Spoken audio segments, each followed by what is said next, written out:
O babado ontem foi Moro denunciado, isso movimentou as redes, movimentou Brasília. O agora senador Moro foi denunciado pela PGR porque ele disse, circulou nas redes um vídeo em que ele estava ali entre amigos e fez uma gracinha, enfim, falando sobre o ministro Gilmar Mendes.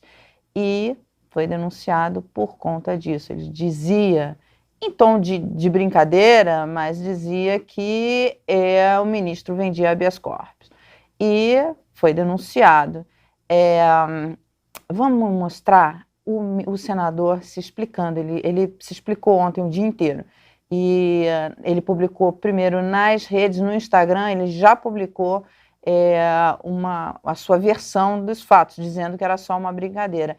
Davi, roda para a gente ver a explicação do senador. Eu quero aqui registrar para você a minha indignação pela denúncia que foi oferecida contra mim pela PGR. Na última sexta-feira, pessoas inescrupulosas publicaram na internet vídeos editados com o único objetivo de me indispor contra o Supremo Tribunal Federal. Naquela ocasião eu disse à imprensa que os vídeos haviam sido retirados do contexto, que aquilo fazia parte de um contexto de brincadeira, e que ainda que a fala possa ser considerada infeliz, não contém nenhuma acusação contra qualquer ministro. Sempre tratei o Supremo Tribunal Federal com respeito, seja quando elogiei, seja quando, exercendo a liberdade de expressão, o critiquei. Agora, o que me espanta é ter sido denunciado em 3 dias, um senador da República, sem sequer ter sido ouvido previamente para esclarecer as circunstâncias, sem sequer ter sido consideradas as explicações que foram oferecidas. Estamos em tempos sombrios, nos quais a liberdade e o devido processo estão sendo deixados de lado. No Senado, vou lutar contra essas injustiças. Bem, Moro foi denunciado por calúnia, enfim,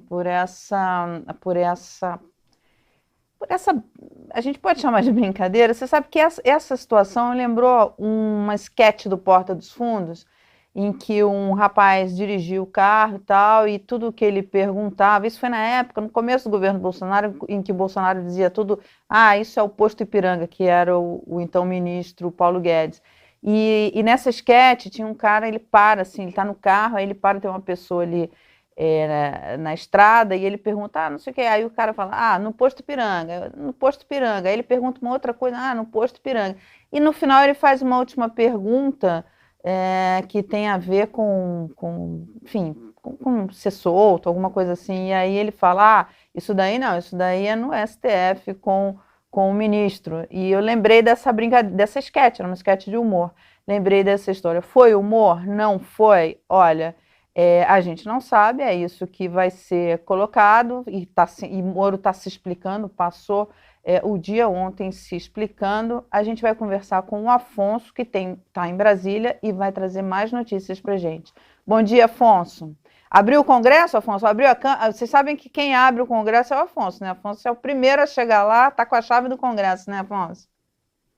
Bom dia, Mara. Bom dia a todos que nos acompanham no café. Exatamente, Mara, quando ainda está tudo sem movimento nenhum, eu chego aqui ao Congresso Nacional, praticamente abro as portas. Só antes de mais nada, Mara, queria contextualizar onde eu estou. Eu estou aqui no Salão Negro do Congresso Nacional, aonde daqui a pouco, no início da tarde, vai ser inaugurada uma exposição dos 100 dias desses ataques golpistas aos prédios dos poderes. Isso é uma exposição organizada pelo Senado Federal. Nós até fizemos uma matéria ontem para o site, Mara, adiantando essa exposição. E aqui, como vocês podem ver, tem várias fotos de fotógrafos renomados, como a Gabriela Biló, da Folha de São Paulo, a Fátima Meira, da Futura Press, e outros fotógrafos que registraram aqueles ataques golpistas. Aí tem ali uma mensagem escrita pelo presidente do Senado e do Congresso Nacional, Rodrigo Pacheco, lamentando esses episódios, dizendo que tudo que se revestia de uma possível manifestação pacífica se mostrou um ato extremamente violento e de ataque mesmo às bases das instituições democráticas, mas que as instituições deram respostas. Isso está nessa carta de Rodrigo Pacheco. Então, às 15h vai ser inaugurada oficialmente esta exposição, que conta com 50 fotos emblemáticas desses ataques do dia 8 de janeiro.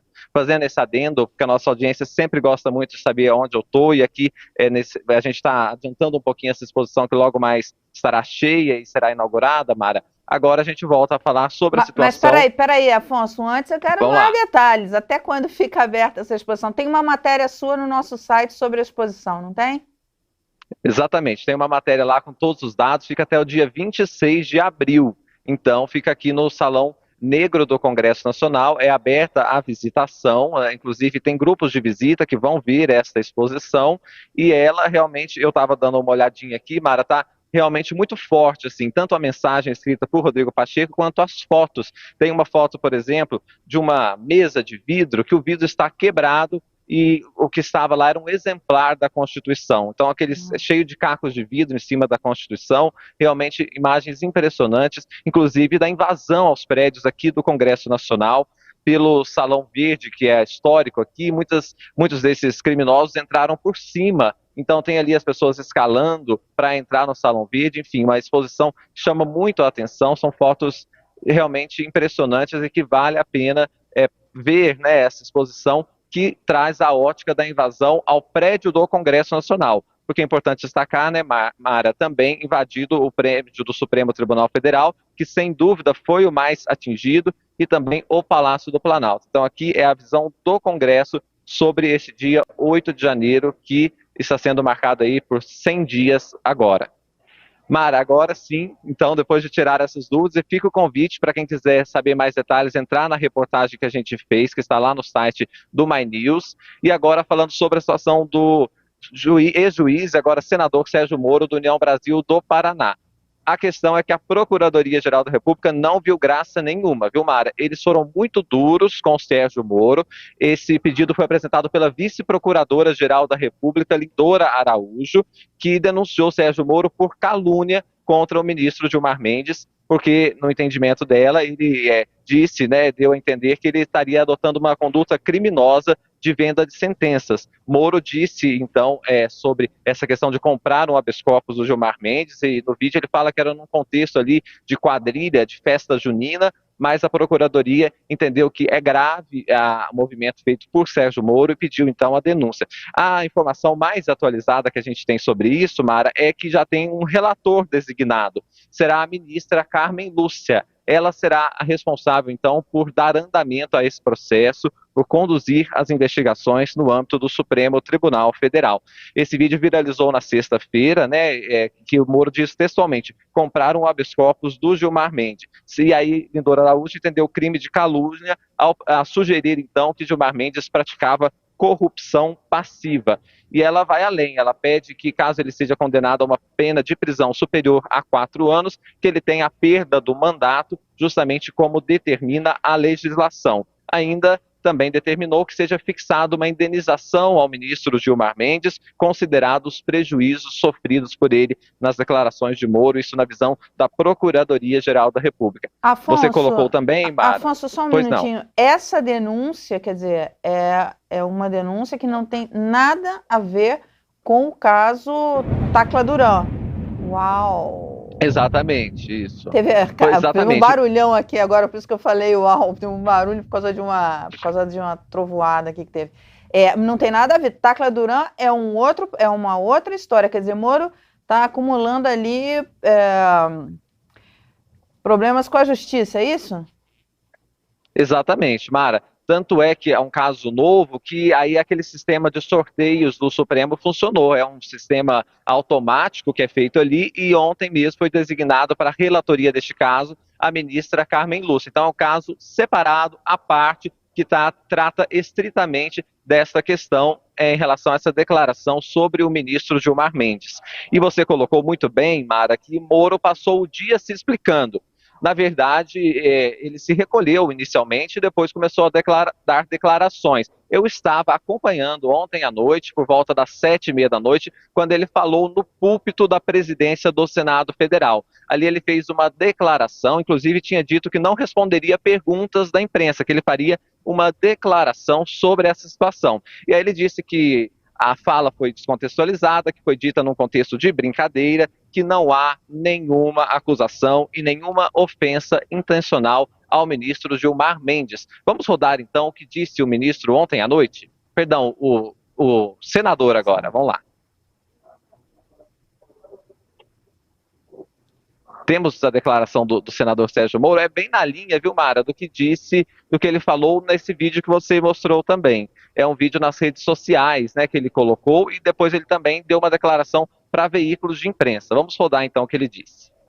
Na sexta-feira, pessoas que eu desconheço, mas mal intencionadas, editaram fragmentos de uma fala, tiraram essas falas de contexto e publicaram na internet com o único objetivo, vamos deixar muito claro, com o único objetivo de me indispor com o Supremo Tribunal Federal. Na sexta-feira fui consultado pela imprensa sobre esse fato e disse claramente: essas falas foram tiradas de contexto, não representam o que aconteceu naquele evento. E ainda naquela ocasião, disse muito claro que eu tenho um profundo respeito pelo Supremo Tribunal Federal e pelos seus ministros. Respeito que mantive enquanto juiz federal, enquanto ministro da Justiça e durante a minha vida privada. E agora como senador da República. Hoje, 3 dias depois, fui surpreendido por uma denúncia do Procurador-Geral da República pedindo a minha prisão. A prisão de um senador da República, sem sequer esclarecer como esses fatos ocorreram, sem sequer ter realizado a minha oitiva para que eu pudesse esclarecer, e ignorando completamente as explicações que eu dei daquela fala, que não representa o que eu penso, uma fala infeliz, num contexto de uma brincadeira, mas que foi claramente manipulada e editada por aquelas mesmas pessoas, e aqui evidentemente que não refiro ao Procurador-Geral da República, mas por aquelas mesmas pessoas que buscam atualmente me incriminar falsamente em outros processos, com o objetivo de me indispor com o Supremo Tribunal Federal. Lamento que o Procurador-Geral da República veja com tanta facilidade a possibilidade de denunciar um senador da República e pedir a sua prisão. Não creio que esse seja o Brasil que nós queremos e para o qual nós queremos caminhar. Muito obrigado. É isso então, a declaração do senador Sérgio Moro, do União Brasil do Paraná, se explicando mais uma vez sobre este vídeo, e a questão é que isso vai continuar tramitando no Supremo Tribunal Federal, agora nas mãos da ministra Carmen Lúcia. Mara.